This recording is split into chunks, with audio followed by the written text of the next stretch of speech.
কারণে ঘুমাতে পারছে। সে অনেকক্ষণ ধরে বিছানায় এপাশ ওপাশ করছিল, তার ঘুম আসছিল না। হঠাৎ তার চোখ পড়ে জানালাতে। সে তখন নিজে এই পুরো ভয়ঙ্কর ঘটনাটা দেখে যে এই ছেলেটা তার বাবাকে খুনটা করছে। জেন্টলম্যান, আমি এখানে যে মহিলার কথা বলছি এই ছেলেটাকে একদম ছোট থেকে বড় হতে দেখেছে। সেদিন যা যা হয়েছে খুব স্পষ্টভাবে সে দেখতে পেয়েছে। আর ওনার স্টেটমেন্ট শুনেছেন আপনারা, কি সুন্দর করে স্টেটমেন্ট দিয়েছে এই মহিলা। মনে আছে উনি কি বলেছেন? তুই যখন দেখেছি আমার হাতে চলে এসেছে।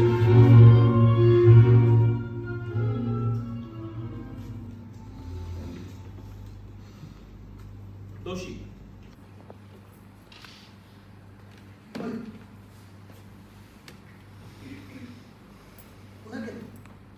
সাহিত্যে নোবেল পুরস্কার দেওয়া হচ্ছে।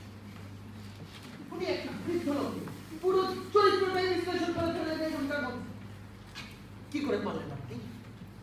একজন বৃদ্ধ লোক সম্পর্কে আমি আমার অভিজ্ঞতা থেকে এই কথাগুলো বলছি। উকিল সেগুলো তুলতেন। উকিল যদি আদালতে এইসব ছোটখাটো বিষয় নিয়ে কথা বলতো তাহলে তো উনি এই কথাগুলো আমাদের সামনে এখানে বলতে পারতেন না। আপনি তো দেখছি বেশ ভালোই বুঝ খেয়েছেন, তাহলে ওখানেই বসে থাকুন। আরে কে আপনি?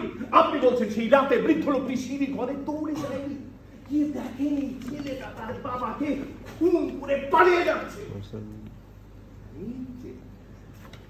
মিস্টার অনুভূতি, আপনি বলছেন বৃদ্ধ লোকটি সব কিছু করেছে সামান্য ইম্পর্টেন্স পাওয়ার জন্য? বৃদ্ধ লোকটি কি আসলেই বলেছিল সে সিঁড়ি ঘরে দৌড়ে গিয়েছে? একটু বেশি হয়েছে। অসুবিধা নেই। রাতের বেলা বাবা এবং ছেলের মধ্যে তুমুল একটা ঝগড়া হয়। ঝগড়ার এক পর্যায়ে ছেলেটা চিৎকার করে তার বাবাকে বলে যে আমি তোমাকে খুন করবো। খুনটাটিকে এক সেকেন্ড। কি করছেন আপনারা? এটা কোনো ফাজলামো করার জায়গা না। এত উত্তেজিত হচ্ছেন কেন? কেউ আহত হয়েছে? হয়েছে কেউ আহত?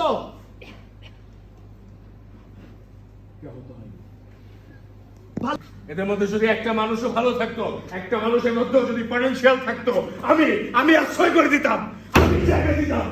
But that is not the case. That is not the case here.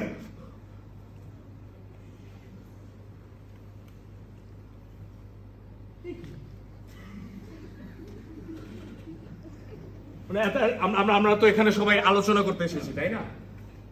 এতক্ষণ আপনাদের মনে যা কিছু এসেছে আপনারা বলেছেন, আমি সবার কথা শুনেছি। এখন আমি কথা বলবো, সবাই মুখ ফিরিয়ে নেবেন।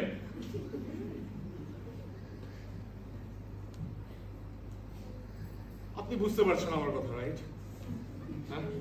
আপনি তো বুঝতে পারছেন অনেক বড় ভুল করতে যাচ্ছেন। আপনি চুপচাপ আরে না, আপনারা বুঝতে পারছেন একটা কথা বলবেন না, বসে পড়ুন।